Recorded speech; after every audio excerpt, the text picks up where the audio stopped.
Bom, história da igreja, os 4 impérios surgiram, Roma está em pleno governo agora, e com o domínio romano, os judeus tiveram que se reorganizar. Porque tem uma coisa, quando você recebe uma profecia de Deus, você fica com um orgulho no coração, você se sente o eleito, o escolhido. Só que a sua história não tem nada a ver com a profecia. O pessoal está dominado, quem está dominando é Roma. Isso foi causando várias insurreições. O povo judeu foi invadido pelos romanos, mas não aceitaram de boa. O mapa de Israel se divide mais ou menos assim. Está escrito aqui o mapa de Israel. Aqui em cima está o norte. Aqui é chamado de Galileia das Nações, ou Galileia dos Gentios. Por quê? Roma abriu essas fronteiras aqui para que todo mundo que quisesse entrar, podia entrar. Não tinha que pagar nada na alfândega. E as pessoas que vinham de outras partes do Império Romano começaram a vir para cá, para Galileia. E por isso é chamado de Galileia dos Gentios, ou Galileia das Nações, que já era profetizado lá no tempo de Isaías, 700 anos, a Galileia das Nações. Olha o que é a profecia bíblica. A história de Jesus não é acidental, e a história da igreja também não é acidental.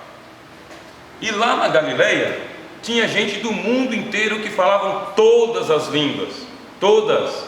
Eles falavam hebraico, falavam aramaico, falavam latim, falavam o grego, falavam as línguas da Mesopotâmia, falavam o persa, porque era uma zona livre. Isso aqui era uma zona livre, a Galileia. Mora quem quer. A religião judaica lá era só mais uma religião entre outras religiões. Aqui é a Galileia. Aí você desce um pouquinho, você vai ter Cafarnaum, que está dentro da Galileia também.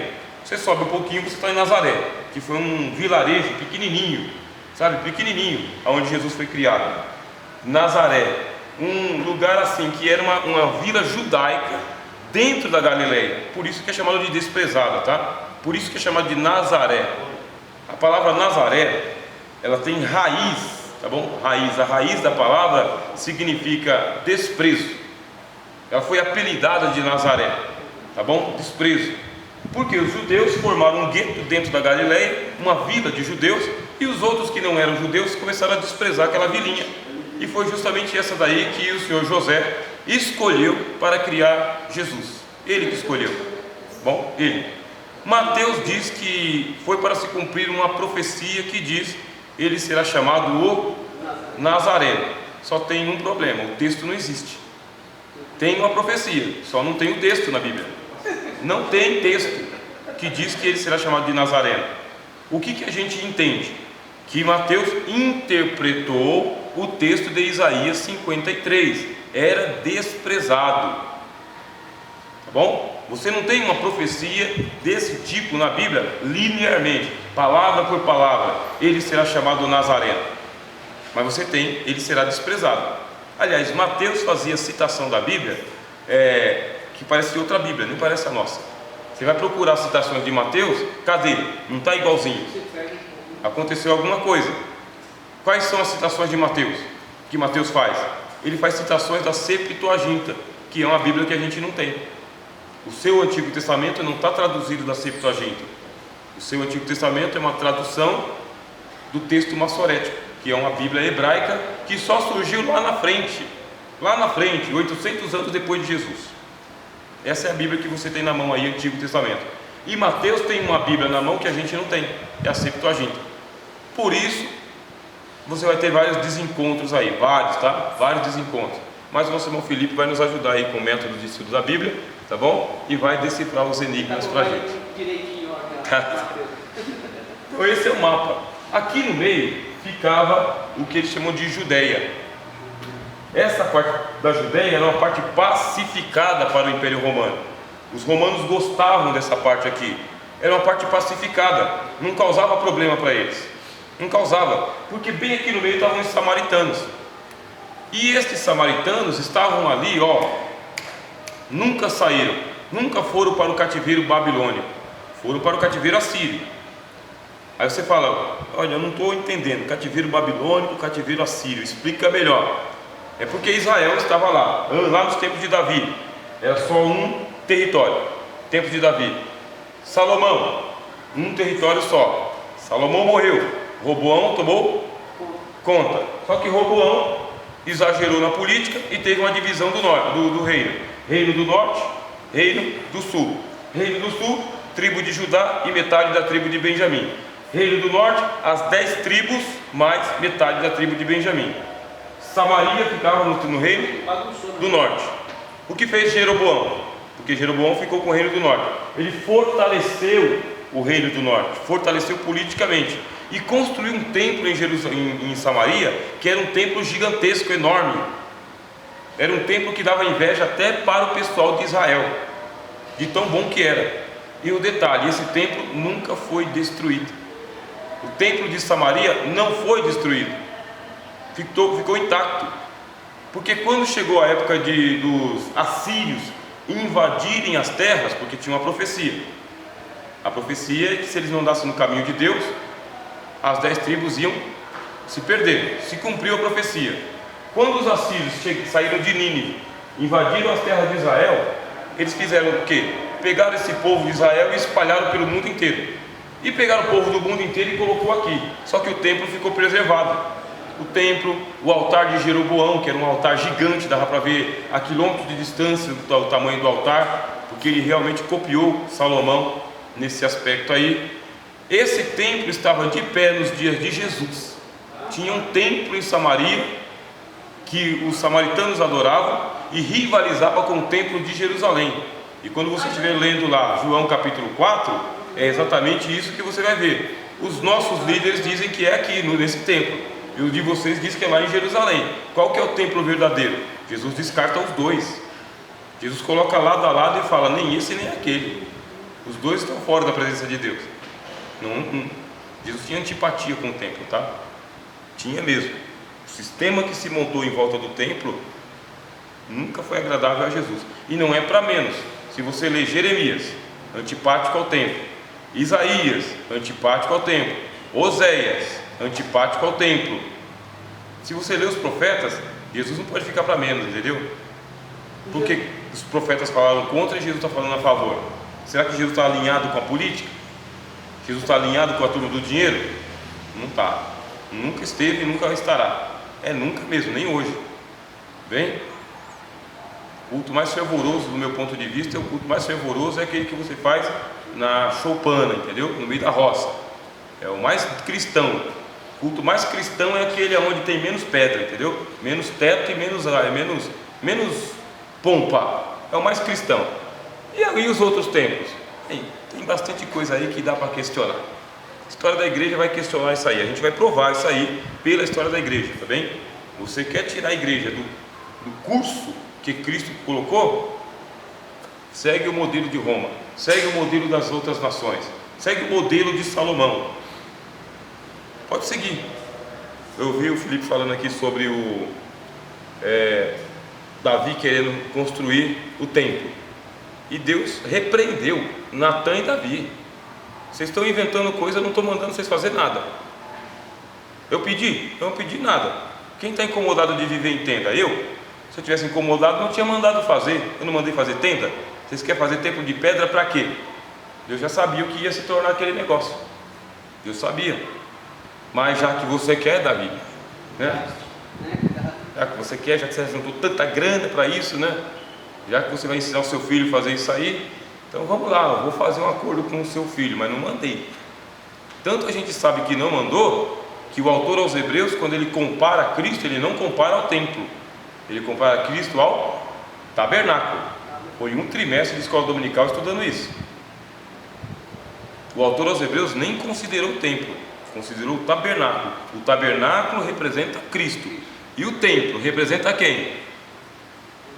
É o anticristo. O templo representa o anticristo. O tabernáculo representa Cristo. O templo não. Deus mandou fazer uma bacia de bronze. Salomão mandou fazer o mar de vidro. É sério. A pia de bronze cabia em cima de um gabinete que ia na costa dos sacerdotes. E o mar de vidro? 8 bois. Aliás, 12, né? 3 de cada lado. A pia de bronze dava para lavar a mão de pé aqui, ó. E o mar de vidro? Tinha que subir por uma escadaria. Salomão exagerou mesmo. O templo é o templo do anticristo. Do anticristo, o representa. É lógico que eu estou fazendo aqui uma declaração polêmica, vocês vão ter que pensar como teólogos, tá bem? Mas pensando como teólogo, é o que o diabo quer mesmo. Templo de Jerusalém, o terceiro templo. Vai ele entrar no templo e falar: tá vendo? Olha eu aqui, olha eu aqui. Desde Isaías falou o seguinte: olha, eu habito em um alto e sublime trono, mas eu também habito com o abatido e contrito de coração. É ali que está o meu templo, é ali. Então a gente vai ter que repensar muito a questão das estruturas organizacionais da igreja, porque isso acabou com a história da igreja. Acabou. Um templo é uma coisa que está fora de cogitação para o Jesus da Bíblia, o Jesus dos Evangelhos. Jesus dos Evangelhos poderia ter construído uma sinagoga para ele, não foi? Construiu? Nenhuma. Quando chegou um jovem rico para patrocinar a campanha de Jesus, ele falou: não preciso do seu dinheiro, quero você, sem nada eu te quero, com teu dinheiro pode voltar. História da igreja. História da igreja é a história da corrupção da igreja. Pode escrever um livro, tá? História da igreja que se corrompeu. Pode escrever. História corrupta da igreja. Aqui, a partir de que momento? A partir do momento em que o templo ocupa a centralidade da vida cristã. O templo não pode ocupar. Não pode. Porque o templo é justamente onde os sacerdotes judeus se instalaram, montaram a sinagoga que julgou Jesus, e por causa do templo é que Jesus foi morto. Derrubar esse templo, em 3 dias eu reerguerei. Este homem blasfema e fala contra este santo lugar. Nós ouvimos ele falar isso. Jesus falou? Falou contra o santo lugar. Jesus falou mesmo contra o santo lugar. Raça de víboras, falou contra o santo lugar. Falou mesmo, né? Por 2 vezes expulsou o pessoal e o pessoal não saiu. Sabe aqueles vendedor camelô que você vai lá e tira a muamba dele, e ele vai lá e ele tem outra muamba guardada no galpão? Ele não está nem aí, ele dá risada, cara. E no outro dia está todo mundo com a muamba ali de novo. Mesma coisa, Jesus expulsou 2 vezes, no dia seguinte está todo mundo de volta.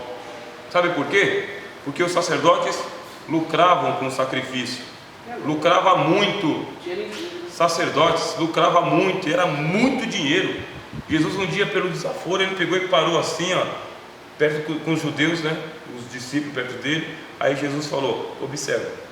Aí chegava o pessoal e jogava dinheiro no gasofilaço, dinheiro, altas quantias, pessoal tudo endinheirado. Aí Jesus falou: tá vendo? Ó, um pessoal endinheirado aí. Religião dá dinheiro, templo dá dinheiro. E aquele monte de sacrifício em volta do templo, muito dinheiro. O pessoal tinha um curral, a porta das ovelhas. A porta das ovelhas é que eles tinham um curral com um monte de gado perto do templo. Um monte. Você vinha de longe, você vinha lá do Egito, chegava em Jerusalém, comprava o seu animalzinho e oferecia no templo. E o templo ganhava, porque era um espaço que era do templo. Eles alugavam, eles arrendavam para o pessoal. Eles arrendavam o lugar para o pessoal criar gado. Se você fosse Jesus, fala a verdade, você fosse Jesus, sabendo que o templo não foi construído por ordem de Deus, não foi invenção de Davi e Salomão, não foi. Deus falou: vou deixar passar, enquanto eles estiverem andando na minha presença eu vou suportar isso aqui, mas na hora que eles... estou fora. Um outro templo que Deus revelou foi para Ezequiel. Só que o templo que Deus revelou para Ezequiel não é o templo de Jerusalém, é um templo que não existe ainda. Bom, é outro, um templo espiritual. Todo judeu sabe disso. É outra dimensão, é outro tamanho, é outra coisa. O que eu quero dizer com isso aí? Que o povo judeu estava corrompido, a religião judaica estava corrompida, dinheiro, poder, ligado diretamente com Herodes. Herodes no poder falou o seguinte: vamos reformar o templo? Vamos reformar o templo? E Herodes, ele fez o templo mais bonito que existia na antiguidade, o mais bonito. Diz que ele superou o templo de Salomão, hein? Superou. Ele ornamentou o templo com ouro, prata, trazida de longe, e era uma coisa que espantava os olhos, mas era o templo de Herodes. Não é aquele templo lá de Ageu e de Esdras, porque o templo de Esdras não saiu do papel. Ageu fracassou, vocês sabiam? Ageu fracassou, Zacarias fracassou. O templo era um templo assim rústico, um prédio de pedra qualquer. Quando Herodes veio, aí ele falou: vamos fazer isso aqui templo. e ele reconstruiu o templo todinho, em volta. Reconstruiu, ficou ó, top. Ele fez um aqueduto para poder trazer água de longe, e o aqueduto entrava assim com água por dentro do templo. Olha que coisa maravilhosa. Dava para o sacerdote tomar banho à vontade, tinha algumas piscinas lá dentro. É só vocês estudarem arqueologia bíblica, tá bom? Arqueologia bíblica, vocês vão descobrir que havia esse templo. Só que Herodes não construiu só esse templo, ele mandou reformar o templo de Samaria também. O templo de Samaria foi reformado por Herodes. Ó, Herodes político. Vela para Deus e vela para o demônio. Porque religião dá grana, religião dá status. E ele investiu na religião dos judeus e dos samaritanos. Quem vai dizer que não? Quem vai dizer que não? Vocês sabem que a Judéia era uma terra dentro de Israel. E Herodes, ele era rei de Israel. Bom, pegaram até aqui? O Felipe está com cara de quero fazer pergunta.